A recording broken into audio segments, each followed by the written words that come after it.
Greetings and salutations. I'm going to do a little short video here of some lettering using some of this drawing gum and fountain pen nib. And I've found for a lot of the lettering that taking a fountain pen nib from a fountain pen, hence the term fountain pen nib, and using it as a standard nib actually works pretty well.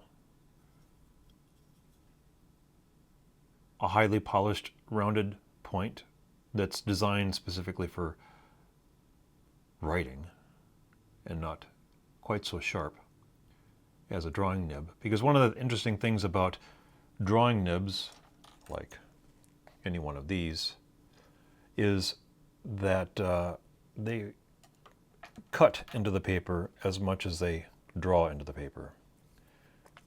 So this is not something you want with drawing gum, because if you break the fibers, you break the surface of the paper, you risk the drawing gum soaking into the paper and not setting on the paper, which can be problematic. So I'm using this specifically because it has a mild blue tone to it, which is easy to differentiate it from the... Ooh, it's kind of an issue there.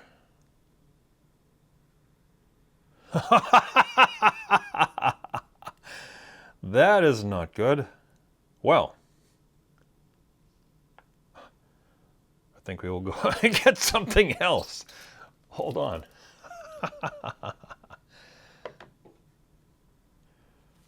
Onwards and upwards, as I like to say.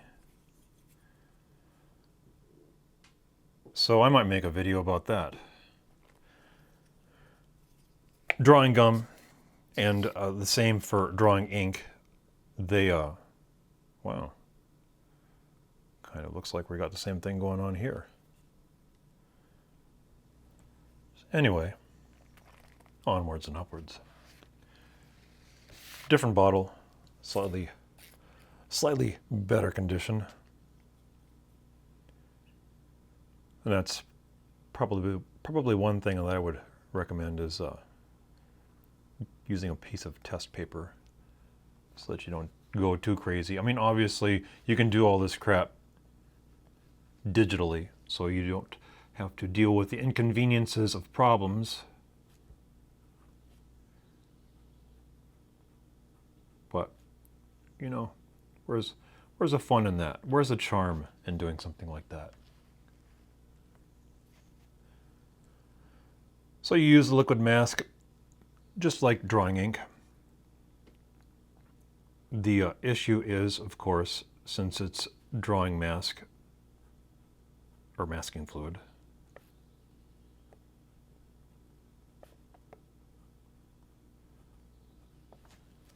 it's a latex-based material, so it will congeal and rubberize on the tip.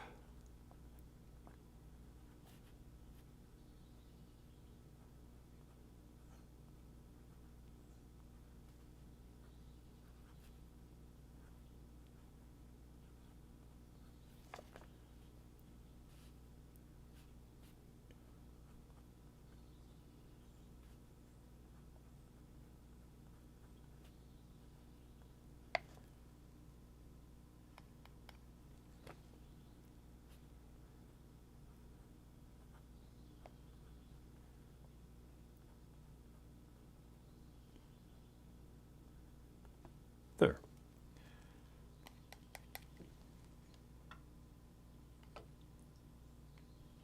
Actually, to tell you the truth, I had been having issues with that bottle of fluid for a while now.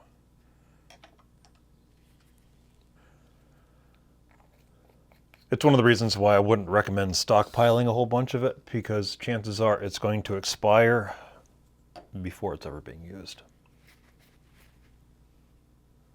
So that's the piece of paper, that's the surface. And you use the drawing mask here as a fluid barrier, which kind of floats on the surface of the paper.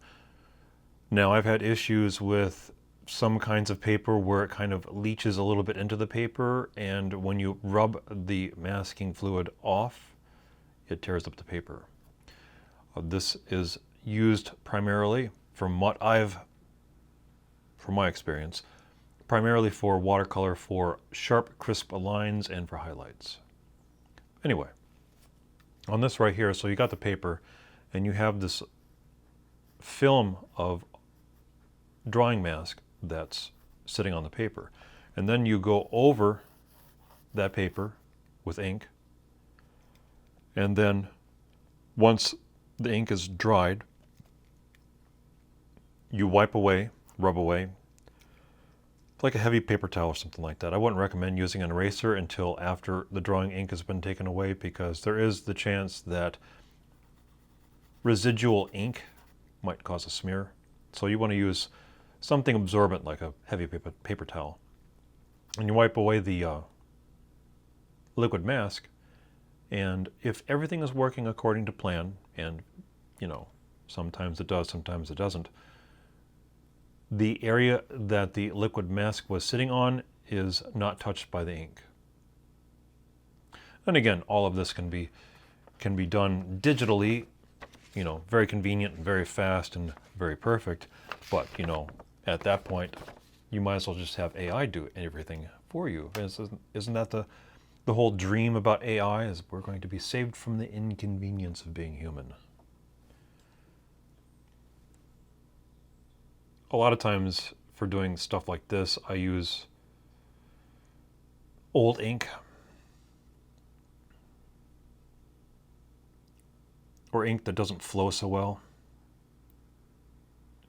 Ink is a kind of a strange thing, so you think it's permanent because it's black.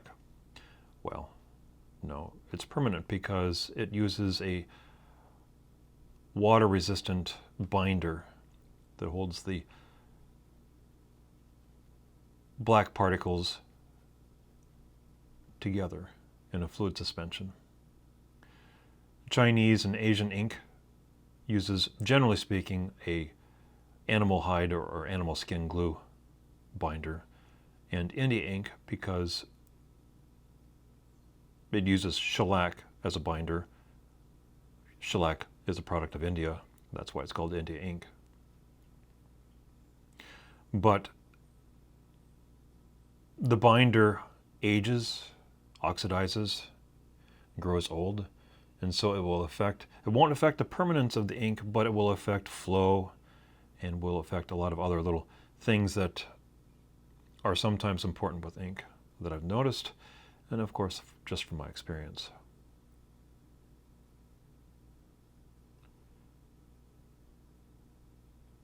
And I always treat these things as experiments, because sometimes something will screw up, something will fail, a mistake will happen, and that's the wonderful thing about this, is that you can go back into it digitally, or I can go and redo the panels on a separate piece of paper and just glue it on this. It is what it is. I like doing things difficultly, as a challenge. It's like muscles. Not that I'm muscle man. It's like thinking. It's like brain work. It's like any kind of work. It adds strength to what you're doing. And that's probably one of my biggest concerns with the likes of AI, is that if it's doing all the work for you, then what are you doing?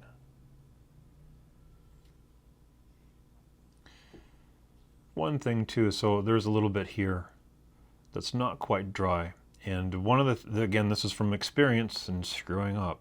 It's the only way I learn, is that you have to wait until after the ink is fully dried before you test out that it's dry. It's kind of a weird thing, because since the surface tension that holds because it's not, the liquid mask is not soaking into the paper, it's setting on the paper. It's like really weak It's like these little letters here is like really tiny, really weak masking tape. But if the ink is wet and you press into it, you risk the possibility of forcing the ink kind of, this is my experience that this has happened, is you kind of force the ink underneath the liquid mask. Because if you put too much pressure on the mask itself, you might disrupt its adhesion to the paper.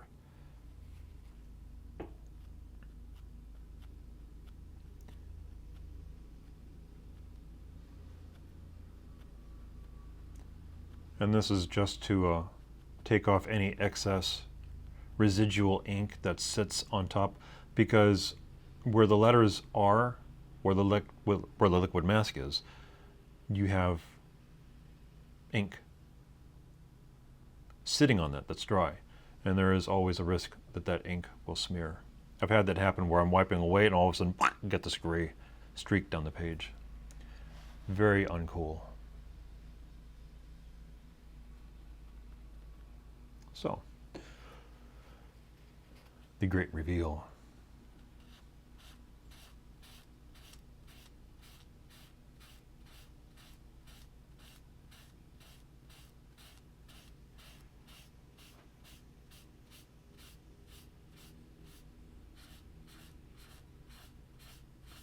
And there you go.